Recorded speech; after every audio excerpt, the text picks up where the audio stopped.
വെള്ളം കയറ്റി വെച്ചോ? ഓഹോ കുഞ്ഞേ, നമ്മുടെ പഞ്ചായത്ത് ഓഫീസിന്റെ പുറകിൽ ഒരു വള്ളപ്പുര കെട്ടി നമുക്ക് ഈ വെള്ളം അവിടെ സൂക്ഷിക്കാം. അതെന്തിനാ? ഉറുപ്പ് അദ്ദേഹത്തിനോട് അനുവാദം ചോദിക്കാതെയല്ലേ നമ്മൾ ഈ ആണ്ട് വെള്ളം ഇറക്കിയത്. ഈ വാശിക്ക് അങ്ങേര് വെള്ളം തീവച്ചു കളഞ്ഞാലോ? അതിനുള്ള ധൈര്യം അയാൾക്ക് ഒരിക്കലും ഉണ്ടാവില്ല. വള്ളത്തിൽ ആരൊക്കെ ഉണ്ടെന്ന് അറിയാനാ അയാൾ മോളെ പറഞ്ഞയച്ചത്. ഏതായാലും കുഞ്ഞ് ശരിക്കൊന്ന് വാരി വിട്ടത് വളരെ നന്നായി. ഞാൻ അങ്ങനെയൊന്നും ഉദ്ദേശിച്ചല്ലേ ഇതൊക്കെ ചെയ്ത്. ചുമ്മാ ഒരു തമാശയ്ക്ക് വേണ്ടി കാണിച്ചെന്നേ ഉള്ളൂ. തമാശ കാണിക്കുന്നത്? നീ ആരാടി ഇടാന്ന് കയറി വിളിക്കുന്നത്? നിന്നെ തന്നെ അഹങ്കാരം കാണിച്ചല്ലോ. അതിനുള്ള ധൈര്യം നിനക്കുണ്ടോടി? എന്ത് പറഞ്ഞു?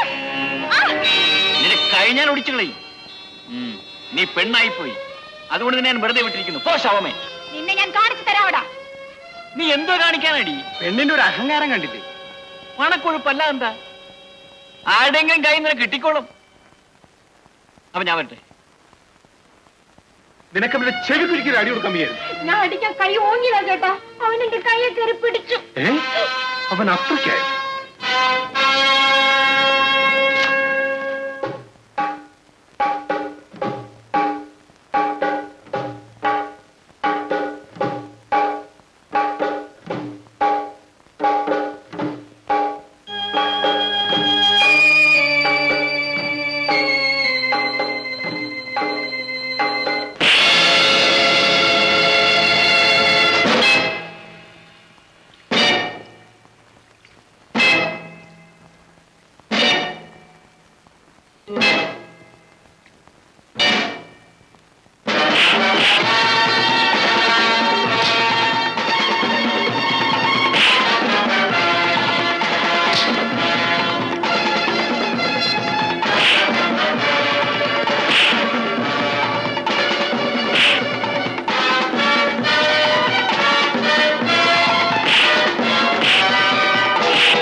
സുരേന്ദ്ര, സുരേന്ദ്ര മോനെ, ഇങ്ങോട്ട് മാറാൻ ഞാനാണ് പറയുന്നത്. മോനെ സുരേന്ദ്ര, അച്ഛൻ പറയുന്നത് എപ്പോഴെങ്കിലും ഒന്ന് കേൾക്കണം. പണമുള്ളവര് വിചാരിച്ചാൽ ഈ ലോകത്ത് എന്ത് നടക്കും? നടക്കട്ടമ്മേ. മനുഷ്യന് പട്ടിയുടെ വില പോലും കൽപ്പിക്കാത്ത ആളുകളുടെ കീഴിൽ അടിമപ്പണി ചെയ്യാനല്ലേ എന്നെ കൊണ്ട് എന്ന് അച്ഛനാക്കിയിരിക്കുന്നത്. ഇന്നു മുതൽ ഞാൻ എന്റെ വേല ആരംഭിക്കാൻ പോവുകയാണ്. അയ്യോ എന്റെ പൊന്നുമോനെ, ഞങ്ങൾക്ക് ആകപ്പാടെ ഉള്ള ഒരു ആന്തരിയാണ് നീ. നീ എവിടെ പോയാലും ഈ കുടുംബത്തെ കുറിച്ച് നിനക്ക് ഓർമ്മ വേണം. നീ തല്ലാനും കൊല്ലാനും ഒന്നും പോകണ്ട. അമ്മേ, തല്ലുകൊണ്ടൊന്നും അവസാനിക്കുന്ന കാര്യമല്ല ഇത്. എന്റെ ഭഗവാനെ, ഒരിക്കലും ഒരു മനസ്സമാധാനം കിട്ടില്ലല്ലോ. അമ്മേ, ഇത്രയൊക്കെ ആയിട്ടും ആ മുതലാളിയുടെ മുമ്പിൽ നട്ടല് വളയ്ക്കാതെ നിൽക്കാൻ അച്ഛന് കഴിയുന്നില്ലല്ലോ. എന്ത് ചെയ്യാനാ മോനെ, ആ മനുഷ്യന്റെ പാരമ്പര്യം അങ്ങനെ ആയിപ്പോയി. ആ പാരമ്പര്യം മാറ്റിയെടുക്കാൻ കഴിയുമോ എന്ന് ഞാനൊന്ന് നോക്കട്ടെ. മാധവി, ആനകുത്തി കർത്താവിന്റെ കുടുംബമായിട്ട് ബന്ധുത ഉണ്ടാകുന്നത് ഒരു വലിയ ഭാഗ്യമാണ്. എത്ര വലിയ ഭാഗ്യമായാലും ശരി, പെണ്ണിനെ അങ്ങോട്ട് കൊണ്ടുപോയി കാണിക്കുന്ന ഏർപ്പാട് നമുക്ക് വേണം. എന്റെ മോളെ കാണാനുള്ളവർ ഇവിടെ വന്ന് കണ്ടേച്ചാണ്. അയ്യോ, അമ്മ കാര്യം അറിയാതെ സംസാരിക്കുന്നത്. മേ, അമ്മാവൻ കൊണ്ടുവന്നൊരു ആലോചനയുണ്ട്. രാധ അമ്മാവന്റെ വീട്ടിലോട്ട് അയച്ചാൽ മതി. അമ്മാവൻ കൊണ്ടേ കാണിച്ചോളൂ. ചേട്ടാ, ഈ പുതിയ ഏർപ്പാട് എന്തിനാണെന്നാ ഞാൻ ചോദിക്കുന്നത്. മോളെ, നിന്റെ അമ്മയുടെ വാശി കണ്ടോ? എടി, കർത്താവ് അദ്ദേഹം തളർവാദം പിടിച്ച് കിടപ്പാ. അദ്ദേഹത്തിന് മോളെ ഒന്ന് കാണുമെന്ന് പറഞ്ഞു. പൊക്കിയെടുത്ത് ഇങ്ങോട്ട് കൊണ്ടുവരാൻ നോക്കുവോ? അയ്യോ, തളർന്ന് കിടക്കുന്നവനെ കൊണ്ടാണോ കുഞ്ഞിനെ സംബന്ധം ചെയ്യിക്കാൻ പോകുന്നത്? നമുക്ക് ആ സംബന്ധം വേണ്ട. തോളിച്ചോണ്ട് നടക്കേണ്ടി വരും. ഓടാ ഇഡിയറ്റ്. ചെറുക്കനല്ല, ചെറുക്കന്റെ തന്ത തളർന്ന് കിടക്കുന്നത്. ആഹാ, ഞാൻ വിചാരിച്ച് ചെറുക്കൻ ആന കുത്തി തളർന്നു കിടക്കുകയാണെന്ന്. മാധവി, ഒരു കാര്യം ചെയ്യാം. ബാബു രാധയും കൂടെ അമ്മാവിന്റെ വീട്ടിലേക്ക് പോയിക്കോളട്ടെ. കുറച്ചു ദിവസം അവിടെ താമസിക്കുകയും ചെയ്യട്ടെ. എന്താ? എല്ലാം അങ്ങയുടെ ഇഷ്ടം പോലെ ചെയ്താൽ. എന്റെ ഇഷ്ടം മാത്രം നോക്കിയാ പോരല്ലോ. മോളെ, നിനക്ക് ഈ വിവാഹം ഇഷ്ടമാണ്? എനിക്കിഷ്ടമില്ലെങ്കിൽ ഞാൻ ആദ്യമേ പറയില്ലായിരുന്നു അച്ഛൻ. ശരി, എന്നാൽ ഇന്ന് തന്നെ പുറപ്പെട്ടുള്ളൂ. ഇന്ന് വരെ ഈ പഞ്ചായത്തിനെ കൊണ്ട് ഈ നാട്ടിലെ പാവപ്പെട്ട ജനങ്ങൾക്ക് എന്തെങ്കിലും പ്രയോജനം ഉണ്ടായിട്ടുണ്ടോ? പ്രയോജനം ഉണ്ടാകണമെങ്കിൽ പഞ്ചായത്തിൽ പാവപ്പെട്ടവന്റെ പ്രതിനിധികൾ ഉണ്ടായിരിക്കണം. അതെങ്ങനെ നടക്കും? ഈ പഞ്ചായത്തിൽ തെരഞ്ഞെടുപ്പ് നടക്കാറുണ്ടോ? കുറുപ്പ് അദ്ദേഹം അങ്ങേരുടെ സിംഗടികൾ വെച്ചൊരു ലിസ്റ്റ് ഉണ്ടാക്കും. നമ്മളെല്ലാരും കൂടെ കൈയടിച്ച് അങ്ങോട്ട് പാസ്സാക്കും. അതല്ലേ ഇത് നടന്നുകൊണ്ടിരുന്നത്? ആ ഏർപ്പാട് ഇതോടെ നിർത്തണം. എല്ലാ വാർഡുകളിലും നമ്മുടെ സ്ഥാനാർത്ഥികളെ നിർത്തി ജയിപ്പിക്കണം.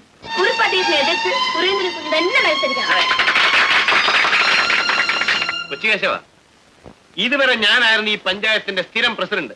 ഞാൻ വെക്കുന്നായിരുന്നു ഇവിടുത്തെ ചട്ടം. ഇന്നിപ്പോ കണ്ട ആപ്പി ഉപ്പൊക്കെ തലമുക്കി തുടങ്ങിയിട്ടുണ്ട്. അതുകൊണ്ട് പഞ്ചായത്ത് തെരഞ്ഞെടുപ്പിന് ഞാൻ നിൽക്കുന്നില്ല. ചേട്ടൻ ഒഴിഞ്ഞു മാറുന്നത് അത് നമ്മുടെ പാരമ്പര്യത്തിന് ചേർന്നതല്ല. ഈ നാട്ടിൽ പഞ്ചായത്ത് എന്ന് പറഞ്ഞൊരു ഏർപ്പാടുണ്ടെങ്കിൽ അതിന്റെ പ്രസിഡന്റ് ചേട്ടനായിരിക്കും. അല്ലെങ്കിൽ ഈ കരയിൽ പഞ്ചായത്തേ വേണ്ട. നിങ്ങൾ എന്ത് പറഞ്ഞാലും ശരി, ഞാൻ നിൽക്കില്ല. നിക്കില്ലേ? ഈ വർഷമൊന്നല്ല, ഇനി ഒരിക്കലും നിൽക്കില്ല. തീർച്ചയാണോ? തീർച്ച. എന്നാ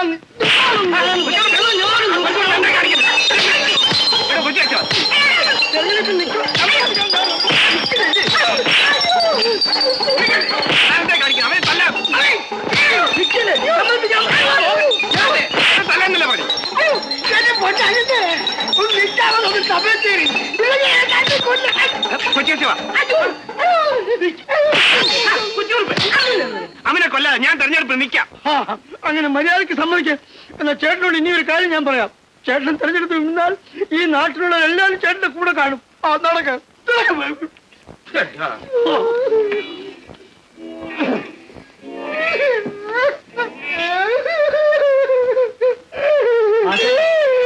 എന്താ ഇവിടെ നടന്നത്? ഇതാണ് നടന്നത്.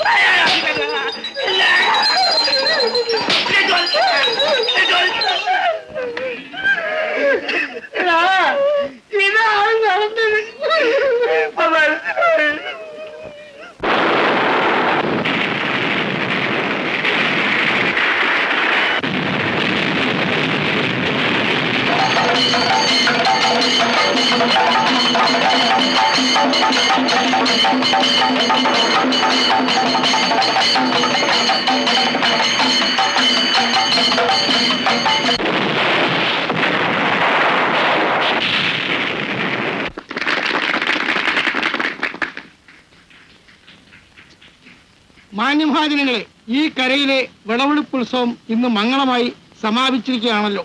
നമ്മളെല്ലാവരും ഇന്നിവിടെ കൂടിയിരിക്കുകയാണ്. ഉടനെ ഇതുപോലെ സമ്മേളനം ഇനി ഉണ്ടാകാൻ പോകുന്നില്ല.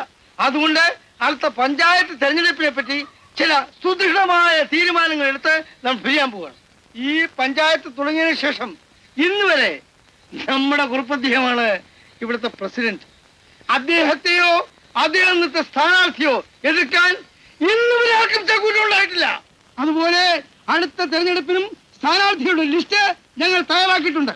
ആ സ്ഥാനാർത്ഥികളെയും എതിരില്ലാതെ നിങ്ങൾ തിരഞ്ഞെടുത്ത് വിടുമെന്ന് ഞങ്ങൾ കുറിപ്പുണ്ട്. വാച്ചുള്ളേ, ലിസ്റ്റ് വായിക്കൂ. 1 കുറുപ്പദ്ദേഹം, 2 ശങ്കരപ്പിള്ള, 3 മേടയിൽ മാധവൻ തമ്പി, 4 ഒന്ന് നിർത്തണം. നിർത്താനോ? ഈ പഞ്ചായത്ത് എന്ന് പറയുന്ന ആരുടെയും തറവാട്ട് സ്വത്തല്ല. എല്ലാ ആളുകൾക്കും ഒരുപോലെ അവകാശമുള്ള സ്വയംഭരണ സ്ഥാപനമാണ്. നിങ്ങൾ വായിച്ച ലിസ്റ്റുള്ള ആരെയും ഞങ്ങൾ അംഗീകരിക്കുന്നില്ല.